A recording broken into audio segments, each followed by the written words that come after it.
Alright, in this video I'm going to go over the changing of the transmission slash hydraulic filter and fluid as well as cleaning the strainer is what they call it, and we'll go over that.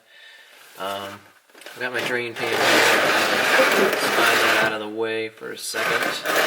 So basically all you have to do to remove that, if you already own one, you pretty much know how. You have to go over to your mower controls over there on that lever and lower it down to the lowest position, and then go ahead and let the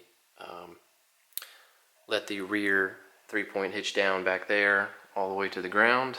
And then you can go ahead and take it off, and then I went ahead and raised it back up. That way these bars that are right here, this one right here is not in the way. So it hangs down pretty low to about here, so we want that out of the way. That way we can get under here for the transmission filter and the drain plug right there.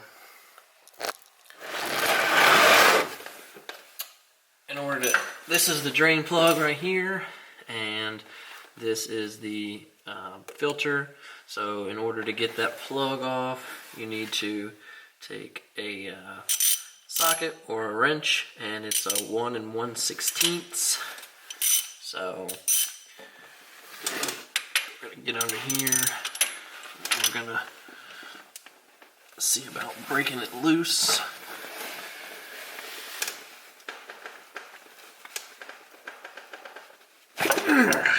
Alright, now we have it broken loose.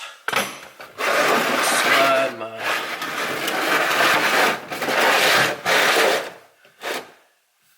drain pan back under there, and then I'm going to go around to the back side.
Alright, so I pulled out the drain plug, and then I pulled out the dipstick slash fill slot to let it drain faster. As you can see, it's draining. We gotta wait for 3 gallons to come out, so it might be a little bit, and then I'm gonna in the meantime take off the filter.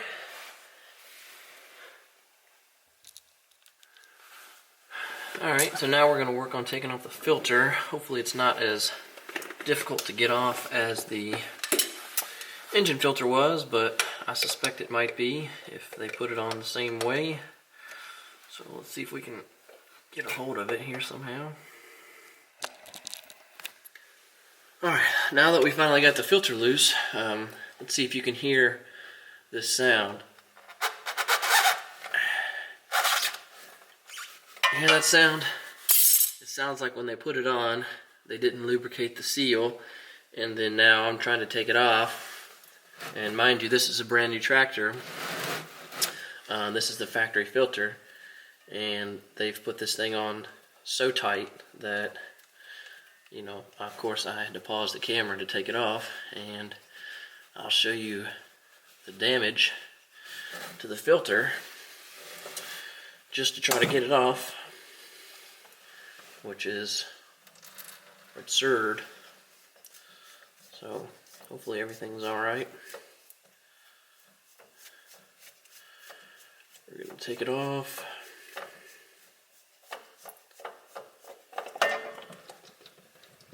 let it drain out. And if you see that right there, see all those marks? That's where the pliers were trying to clamp onto it. And, you know, it's me trying to get the filter off. So, not the easiest thing to do, but it's off. Alright, so I'm going to wipe off the filter housing, get all that cleaned up, make sure there's nothing in the way when we put the new filter back on.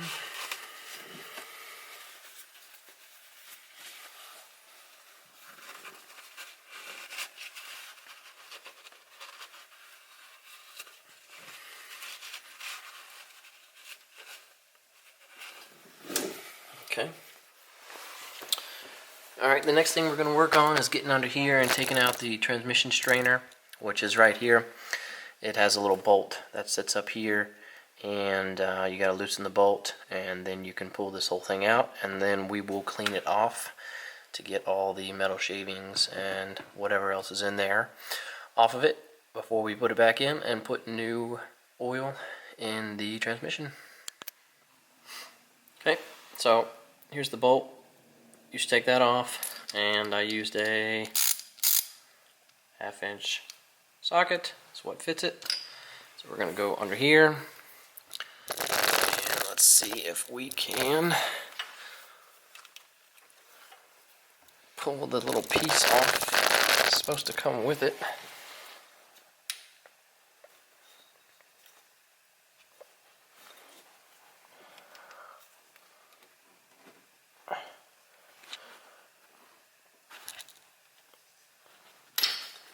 Alright, so make sure you take this off, don't lose it.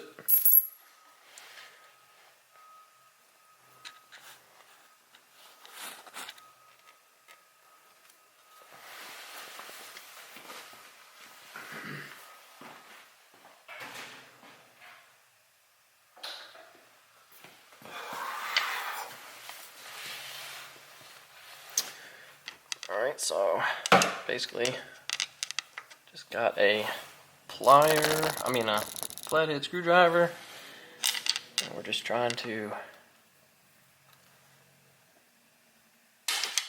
wiggle this strainer out of here. Make sure your drain pan is there.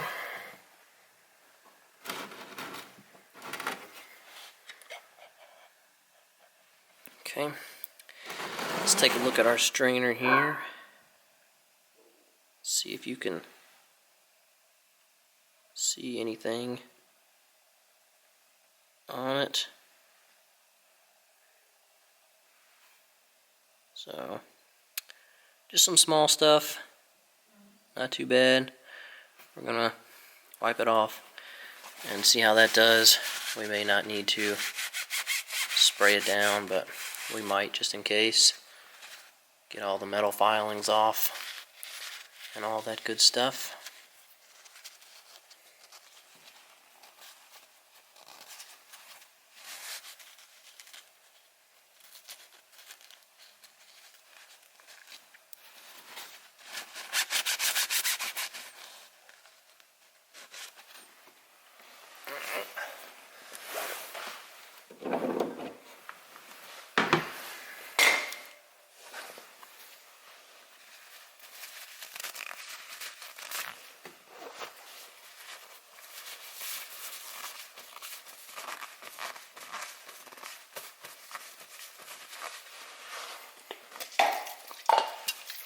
Alright, so we're going to take a little brake part cleaner.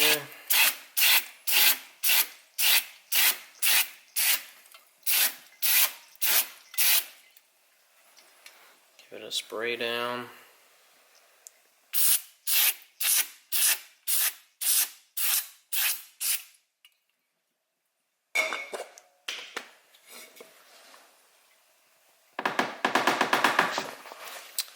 Shake it off. Then we will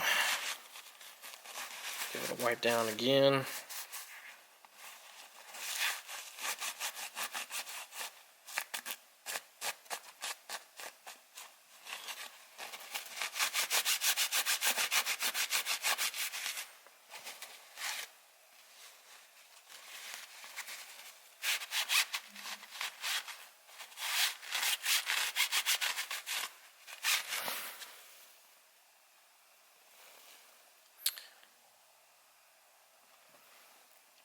Okay, you can see it's nice and clean.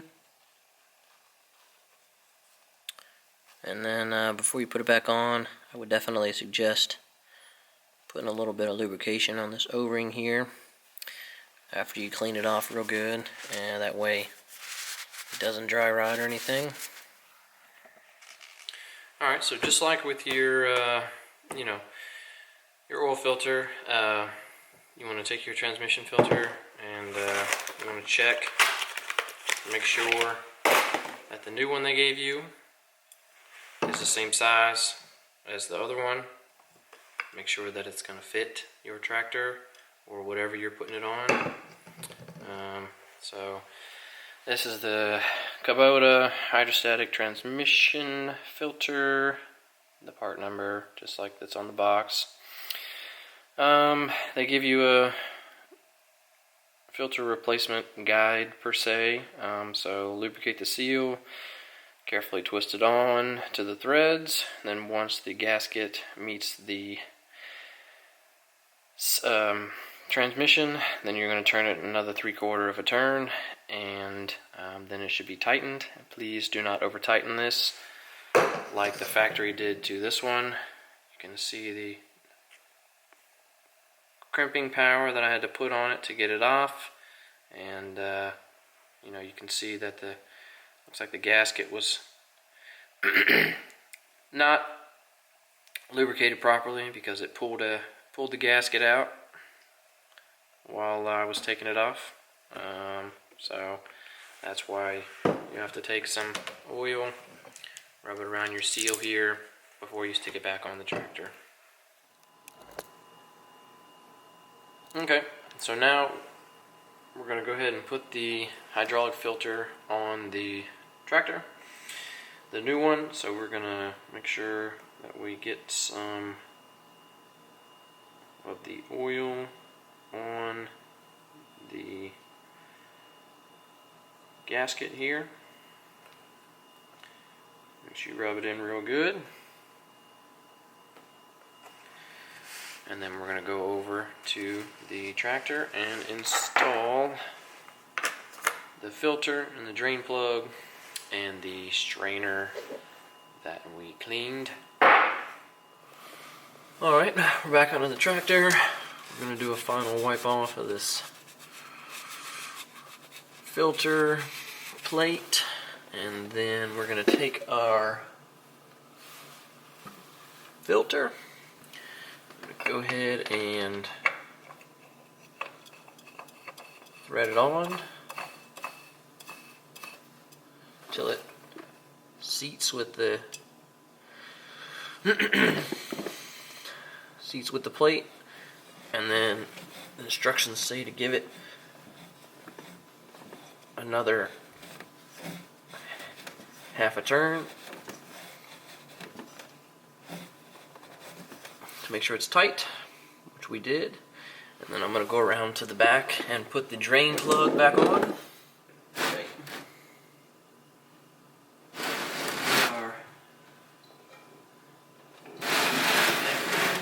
Move this out of the way a little bit. Give it a quick wipe off. Make sure your drain plug is clean.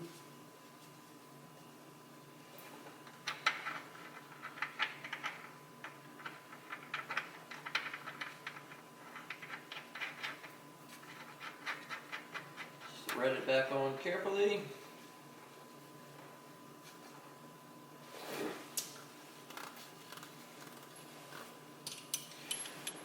Take your wrench, snug it down. Alright, we're going to take our strainer and we're going to put it back on. Again, be careful when you're cleaning this off, as the mesh here is, not super stiff. So just make sure you don't damage anything. And then when you put it back together, this goes in there straight up and down, but this way, and then you put this piece back on with the bolt, and it screws into the transmission like that. Alright, so now we're in here. We're going to insert this. Again, Make sure it's facing the right direction. I'm just fighting with this little gap here. Seems like it needs to pop its weight back in.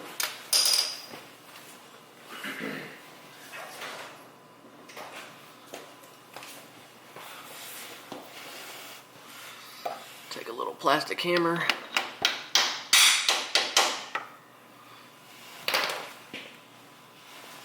Tap it back in. Tighten it down by hand. We're going to come back in with our wrench.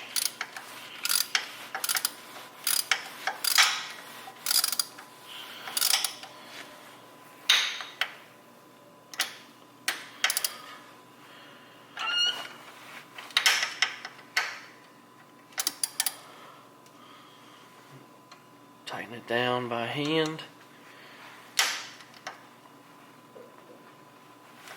It's got a little lock washer on it, so you gotta make sure you get that tight, but not too tight. And then you should be good to go. The transmission filter spot is right here, and we are gonna, you take your dipstick, and you have your level here. If I can get it to focus.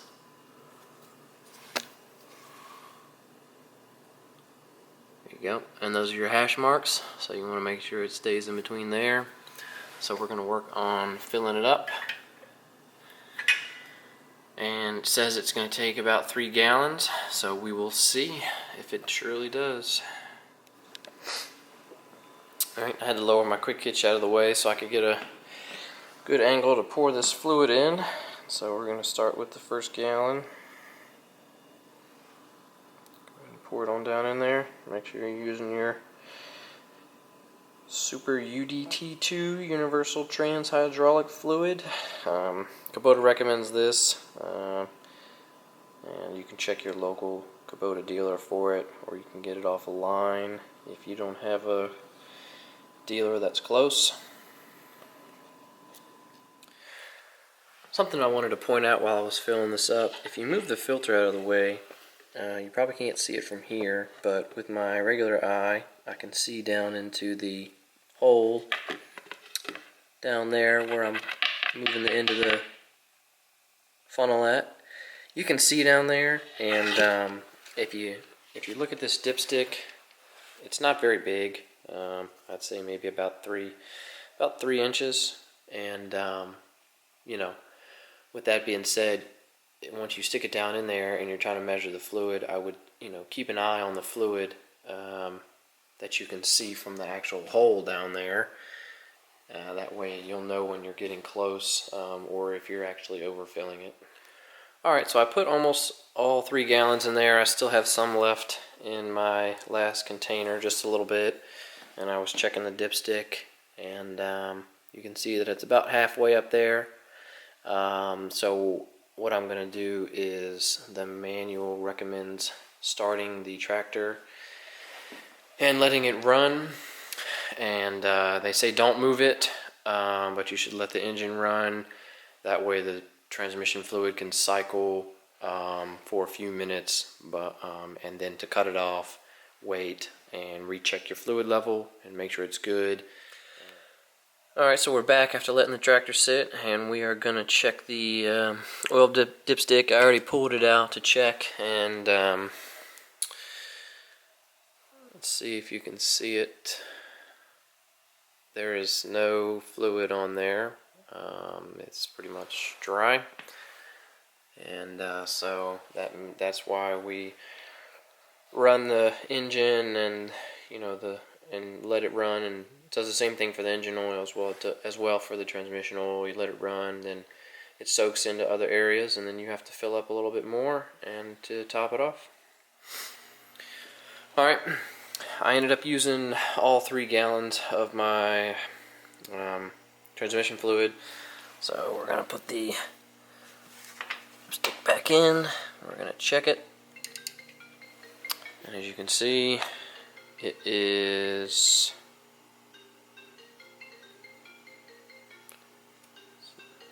not focusing. Let's see if I can get it focused. So it's It's about halfway up, so it should be good to go.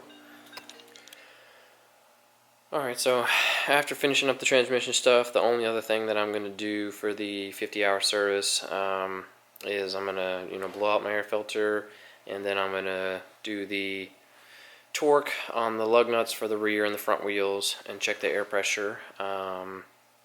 So in the rear it says the torque should be somewhere between 80 and 90, and in the front should be somewhere over around 110 for the front lug nuts and around 80 to 90 for the rear, and then I should be good to go.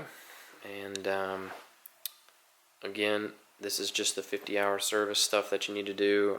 You didn't have to change the transmission fluid. They just recommended changing the filter, and I think they said something about cleaning the strainer as well, but maybe not. Maybe it was just the filter, but I just don't see much point in switching out the filter without going ahead and switching out the fluid as well, because you're going to lose some fluid anyway. So it doesn't really cost that much. And again, if you go to your local Kubota dealer, you can get all the parts you need and fluids. So you have your oil and your hydrostatic transmission fluid along with your filters. And I have two separate drain pans. I put the transmission fluid in this one, engine oil in that one, and we'll just go ahead and take those and dispose of them at a recycling center, and then we should be good to go until the 200-hour service. And I'll make a video of that as well when I get there, and we will see the differences between when we clean the transmission strainer in the back there to see if there's any more metal shavings, and make sure that the filter under there was tightened properly and all that stuff. And that's pretty much the end of the maintenance. Thanks.